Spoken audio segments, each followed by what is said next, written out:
Berjumpa lagi dalam permenungan kita edisi Jumat 23 Desember 2022, hari biasa khusus Advent pekan keempat. Bacaan-bacaan liturgi hari ini, bacaan yang pertama dari kitab Nubuat Maleakhi bab 3 ayat 1 sampai 4 dan bab 4 ayat 5 sampai 6. Dan bacaan Injil dari Injil Lukas bab 1 ayat 57 sampai 66.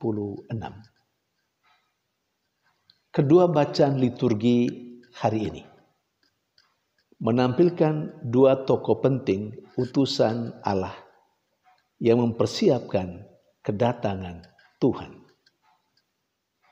Yang pertama, Nabi Elia, dan yang kedua, Yohanes Pembaptis.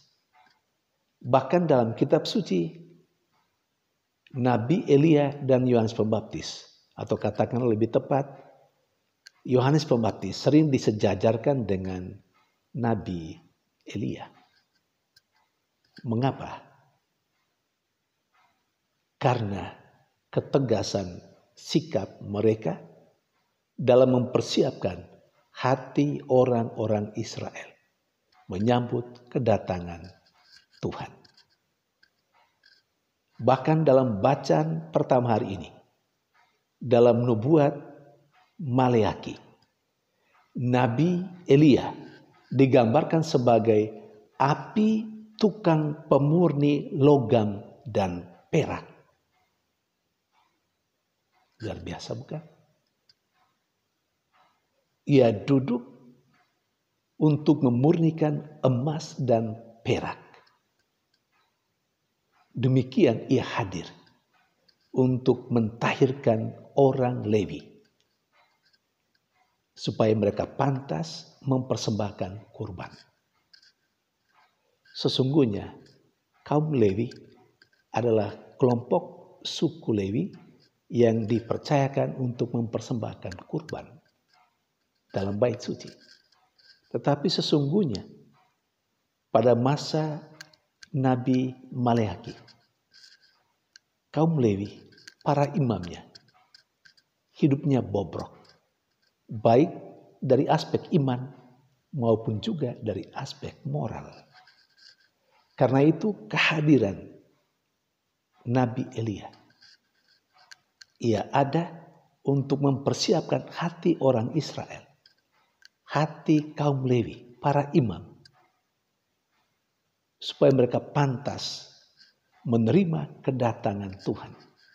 Dan dengan itu secara tegas Nabi Elia melakukan semuanya itu. Saudari dan saudara yang terkasih, sementara dalam bacaan Injil sesungguhnya diceritakan tentang kelahiran Yohanes Pembaptis. Tetapi kalau kita melihat lebih jauh, kita tahu juga seperti apa Yohanes Pembaptis itu. Dia seorang nabi yang ketika berhadapan dengan orang Yahudi memang sangat tegas. Bahkan dia menyebut orang-orang Yahudi sebagai ular beludak. Sebuah kata-kata yang sangat keras.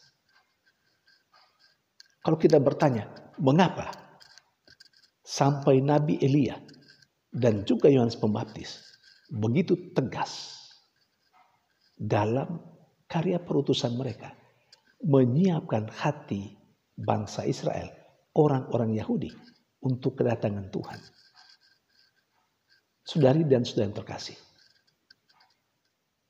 dari apa yang disampaikan kepada kita melalui kedua bacaan liturgi hari ini, lebih lagi dari cerita tentang kedua nabi ini yang sangat tegas, kita akhirnya harus mengambil sebuah kesimpulan bahwa ketegasan itu ternyata perlu.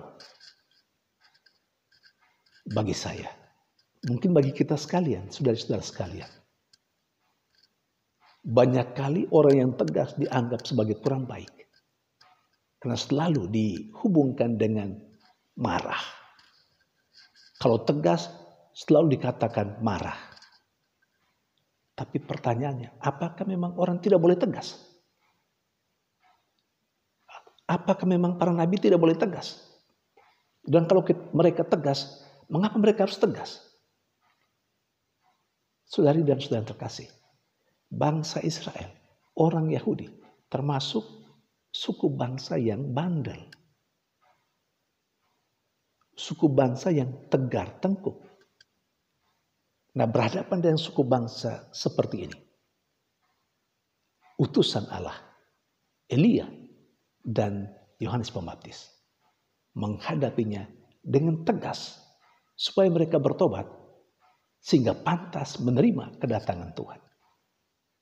Dalam konteks ini, ketegasan sangat perlu.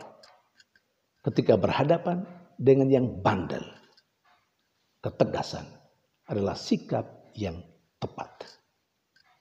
Tentu sebaliknya, tidak perlu tegas kalau sekiranya kita berhadapan atau orang berhadapan dengan orang-orang lain sesamanya yang memang baik, yang memang taat, yang penurut. Tidak perlu terlalu tegas. Saudari dan saudara yang terkasih, mungkin pewartaan kitab suci atau bacaan-bacaan liturgi hari ini menyadarkan kita. Yang pertama, ketegasan tidak berarti marah. Yang kedua, ketegasan perlu berhadapan dengan orang-orang yang bandel. Bisa dibayangkan enggak? Kalau begitu lemah lembut, begitu baik hati dalam tanda petik, lalu kemudian tidak bisa mengatakan tidak kepada yang bandel, apa jadinya? Pasti akan kacau, bukan? Apalagi dalam sebuah kebersamaan, dalam sebuah persekutuan. Jadi perlu ketegasan. Ketiga, ketegasan tidak selalu negatif dalam konteks ini. Saudari dan saudara yang terkasih, apakah kita termasuk orang yang tegas dalam hidup? Tegas terhadap diri sendiri, tegas juga terhadap sesama. Dan mengapa kita harus tegas? Juga perlu ada landasan, ada kekuatannya, ada alasannya.